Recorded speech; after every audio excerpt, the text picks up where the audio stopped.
दर्शन नमस्ते है। सलाम छ हजुरहरूलाई। यता देख्नु भएको छ लुम्बिनी होटल। लुम्बिनी होटलमा हजुरहरूलाई स्वागत छ।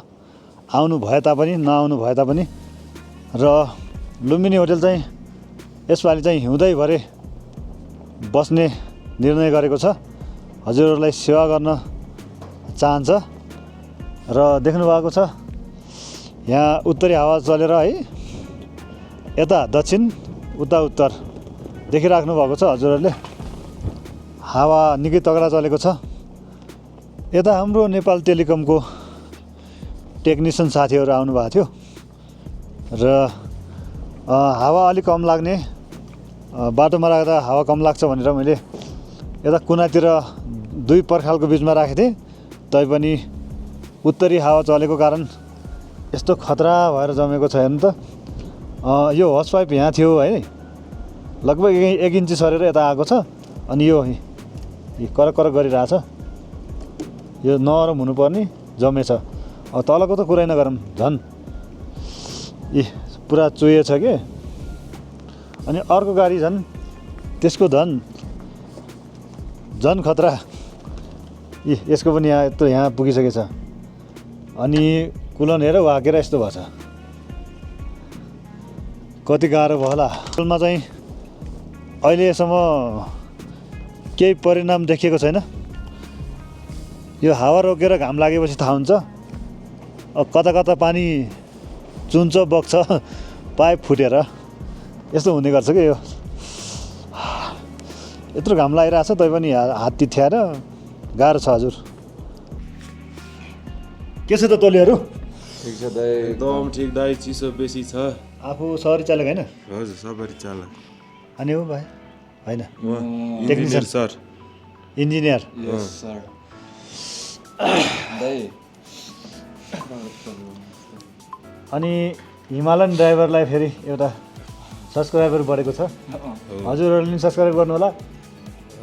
सवारी चालक हुनुहुन्छ भने मेरो च्यानललाई चाहिँ सब्सक्राइब गरिहाल्नु होला। हिमाली क्षेत्रमा जाँदाखेरि के समस्या पर्छ त्यसको समाधान सबै मेरो युट्युब च्यानलमा पाइन्छ।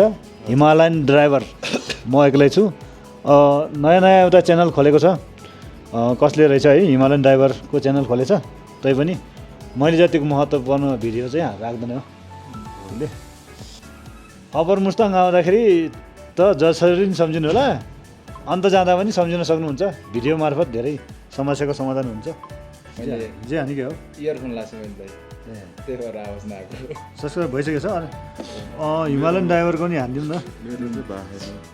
यो हिमालयन ड्राइभर कुन चाहिँले ड्रोन सुट हालेछ के मलाई जित्छ क्या। कति पुगेछ र? मेरो सब्सक्राइबर 500 पुग्नु लाग्छ यार। खाना खाइदिनु दाइ। बिहानको अवस्था त हजुरहरूले देख्नुभयो। र नेपाल टेलिकमको अब कर्मचारी स्टाफहरूसँग के छ त हालखबर? हाम्रो मोबाइल टावरको नेपाल टेलिकमको भनेर हामी यस्तो पहाडतिर लाग्दा छौँ। लुम्बिनी होटेलको अगाडिबाट हामी चाहिँ यात्रा सुरु गऱ्यौँ मोबाइल टावरतिर। हामी अब घुम्नलाई जाँदैछौँ माथि डाँडातिर। मेरो नयाँ सब्सक्राइबर दिन्छौँ तपाईँहरूलाई टावर भएको डाँडामा।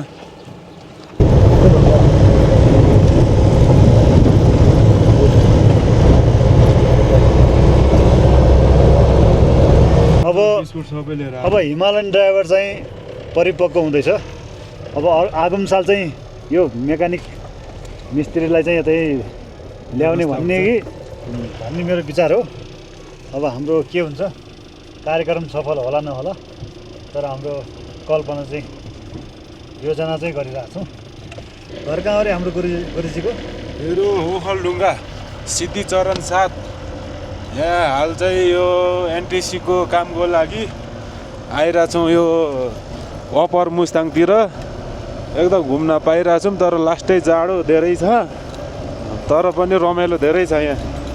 सबैजना आइदिनु होला रमाइलो गर्नलाई। दाइको युट्युब च्यानलमा सब्सक्राइब गरिदिनु होला। अब सरफरोज भाइले झोला लिएर आइसकेको छ र हामी सिधै अब मोबाइल टावर भएको डाँडातिर लाग्छौँ। यहाँ निक्लिन आएको होइन यहाँ चाहिँ अत्याधिक गाडीहरू चाहिँ फोटो र भिडियोको लागि रोक्ने गर्छन्। ओहो यहाँको त नजारा अर्कै छ नि हजुर। अन्ततः हामी मोबाइलको टावरमा आइपुगेछौँ, देख्न सक्नुहुन्छ त्यहाँनिर। अब हिमालयन ड्राइभरले घुमफिर गर्नुका साथसाथै होटल व्यवसाय गर्नुका साथसाथै अब वर्कसप पनि खोल्ने कि भन्ने मनसायमा छु र हजुरहरूको साथ सपोर्टले सब्सक्राइब गरिदिनुहोस्, लाइक कमेन्ट गर्नुहोस्, सेयर गर्नुहोस् र हौसला बढ्नेछ। हजुरहरूले वर्कसप खोलौँ कि नखोलौँ यस भनेर लाइक गरेर कमेन्ट गर्नुहोस् है त। अब हाम्रो साथीहरूले के गरेछन् जाम बाबु ल गफ गर्दै गरे सरपरसित आइज एकछिनमा। कस्तो छ त हाम्रो मुस्ताङ?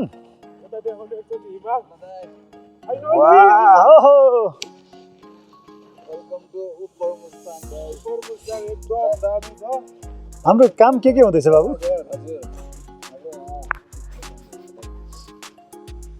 मलाई त्यस्तो बोल्न भन्न खास है। हामी यहाँ फौजी टेस्ट गर्न आयो दाइ। फौजी यो भोइसहरू सम्बन्धी होइन, तपाईँहरू कल गर्नुहुन्छ नि त्यसको टेस्टै गर्न आयो। अब भोइसमा केही इररहरू यताउति आउँछ नि त्यही सम्बन्धी गर्न आयो। अनि अहिले यसमा हामीले थरीको चाहिँ टेस्ट गरेर राखौँ दाइ होइन। कहिले काहीँ आवाज काटेर आउने होइन, हजुर दाइ, स्पष्ट नसुनिने होइन, त्यसको समस्याको समाधानको लागि होइन, त्यसको टेस्ट गर्न आएको। एक्ज्याक्टली दाइ, यस दाइ। के छ दाइ तपाईँहरूको अनि प्रब्लम? केही त्यस्तो समस्या के छ भनेपछि होइन यस्तो हुन्छ, साँझ फोनमा कल गर्दै फ्याट्टै काटिन्छ। अनि भोलिपल्ट चाहिँ हल्का मौसम बिग्रियो भने चाहिँ 10-11 बजेसम्म, दिउँसोको 10-11 बजेसम्म हामीले कतिखेर नेटवर्क आउला अनि कुरा गरौँला भनेर प्रतीक्षामा रहनुपर्छ। अब त त्यस्तो समस्या हुन्न कि भन्ने आशा गरेको छु। र यस्तो छ, मुस्ताङ जिल्लामा यो वाइफाई नेटको पनि धेरै समस्या छ। अनि हाम्रो एन्टी फाइबर नेटको के व्यवस्था छ? एन्टी फाइबर मलाई थाहा भएन होइन। यहाँ मुस्ताङमा त पहिला थियो अरे होइन, मैले नगरेसम्म सायद अलिकति यहाँ आउन त गाह्रै होला जस्तो लाग्छ मलाई चाहिँ होइन। यहाँ पहिला थियो अरे होइन। हजुर। अनि के समस्या भएर अर्को 1 महिना आयो। 1 महिना आएदेखि एन्टी फाइबर हरायो। अब के हुन्छ भनेपछि ग्राहकहरूलाई जहिले पनि अब प्रतिस्पर्धा चाहिन्छ क्या। दुईटै नेटले राम्रो सेवा दियो भने दुईवटा नेट पनि हामीले जोड्न सकिन्छ नि। कहिलेकाहीँ टेकमाइन बिग्रिला हामी एन्टी फाइबरबाट सेवा लिन सक्छौँ, कहिलेकाहीँ एन्टी फाइबर बिग्रिला हामी टेकमाइनबाट सेवा लिन सक्छौँ। हामी सेवाबाट वञ्चित हुन भएन जनताहरू। त्यसर्थ हामी मजाले खर्च गरिरहेको नि त होइन। अब मैले वर्षको 50 MBPS-लाई 15,000 तिर्छु भनेपछि सानो शुल्क हो त। मेरो पोखरामा भाइले चाहिँ 9,400 वर्षभरिको 200 MBPS गर्छ। अनि त्यसको तुलनामा त यहाँ 50 MBPS-लाई 15,000 त धेरै महँगो भयो नि। अनि के त निरन्तर चल्नु पऱ्यो, कहिलेकाहीँ समस्या हुन्छ। अनि के हुन्छ भनेपछि अब कल गऱ्यो 2-3 दिनसम्म बनाइदिनु क्या। साँझ बिग्रिएपछि हामी राति त बनाऊ भन्दैनौँ, तर बिहान चाहिँ 9-10 बजे त आइदिनु पऱ्यो नि। त्यसको लागि एन्टी फाइबरले पनि हाम्रो नेपाल टेलिकमले पनि अब इन्टरनेटको सेवा चाहिँ दिनु पऱ्यो। हिमालयन ड्राइभरको माग यही हो। हामी प्रवेश गर्दैछौँ। अब यो गेट चाहिँ सधैँ आउँदाखेरि बन्द हुन्थ्यो, आज चाहिँ यहाँ चेकचाकको लागि साथीहरू आउनु भएको रहेछ, त्यसको लागि चाहिँ आज खुल्ला रहेछ। कन्ट्रोल रुम चाहिँ निकै न्यानो होला जस्तो छ है। कन्ट्रोल रुम भन्छ होइन, तर यो कन्ट्रोल रुममा चाहिँ राति नभए पनि दिउँसो आएर टक्क यस्तै हाम्रो साथीले जस्तै सेवा दिइराखे त कस्तो हुन्थ्यो होला है। दर्शन हजुर उहाँ चाहिँ कार्यव्यस्ततामा हुनुहुन्छ। अब यस्तो भाषाहरू चाहिँ हामी बुझ्न सक्दैनौँ। अनि के चिज हो त नि आमा हेर्नु त एसएसबी गर्दैछु हामी यो साइटको के भन्छ यसलाई सिङ्गल साइट भेरिफिकेसन भन्छ। साइट भेरिफिकेसन हुँदैछ होइन। हजुर आज हजुरलाई दिनभरि लाग्यो होइन। हजुर दिनभरि लाग्यो अनि बिहान चाहिँ अब बिहान हाम्रो गाडी स्टार्ट नभएर गाडीको समस्याले हजुर जस्तै अब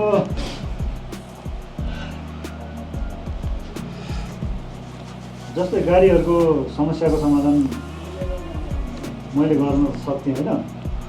हजुर हामीलाई चाहिँ उत्तरी हावा चलेर यति बिजोग तरिकाले जम्छ भन्ने मैले अनुमानै गरेको थिइनँ क्या।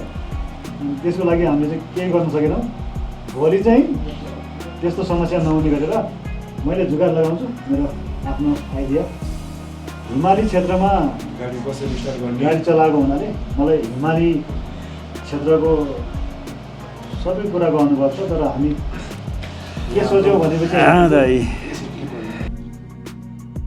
आज साँझ चाहिँ भोलिको समस्याको समाधानको लागि के गरिन्छ भनेपछि म साँझ आफै सबै कुरा विवरणमा भिडियोमा देखाउनेछु। अहिले चाहिँ हामी मोबाइल टावर चाहिँ भिजिट गरिसक्यौँ र मोबाइल टावरमा त के देखिन्छ भन्ने कुरा होइन मैले यहाँबाट तपाईँहरूलाई अलिकति सम्प्रेषण गर्न चाहन्छु। यहाँको जस्तै भ्यूहरू कुन गाउँ देखिन्छ भनेर भन्नेछु। जुम लिन नसके पनि मैले टाढाबाट देखाउनेछु।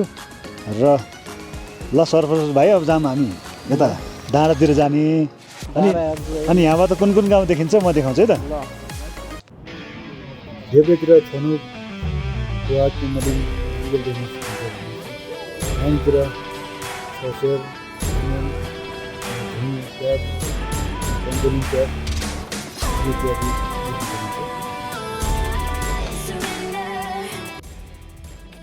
अस्ति चाहिँ हावा चल्छ भन्ने थाहा नभएर जमेको थियो। हिजो चाहिँ हामी निकालिरहेको थियौँ। आज चाहिँ भर्ने हो। यसो गरौँ पहिला स्टार्ट गरौँ कि स्टार्ट गरेर हाल्ने कि स्टार्ट गरेर यसले झन् चिसो बनाउँछ नि त। बनाउँदैन दाइ त्यो चिसोले पनि पक्रिहाल्छ। फुल्छ त फुल्दैन यो तातिसकेको छ अनि हिजो फाल्नु भएको पानी सब फाले यो यस्तो पानी छ किन त्यसमा भएर के फरक पर्दैन। अर्कोको चाहिँ हामीले बाटो थापेर नै निकालेको। के छ स्थिति पुरै यस्तो भएको छ दाइ सिसा भएको छ पानी हो। यस्तो त हुन्छ यसमा त यस्तो भयो। यसको चाहिँ हामीले कुलन निकालेर बाटोमा राखेका छौँ। हिजोको जतिको त छैन नि। छैन अलिक कम छ। आज हावा चल्छ। पानी निकालेको आज हावा चलेको छैन नि त नत्र कहाँ। खासै चिसो छैन। यो अहिले बिहानै कस्तो न्यानो घाम लागेको छ है। हिजो त यार 12 बजेसम्म है हावा चलेर हावाले गर्दा हिजो आज पनि गाह्रोसँग हान्यो। अफ क्यामेरामा पो काम गरेको छ।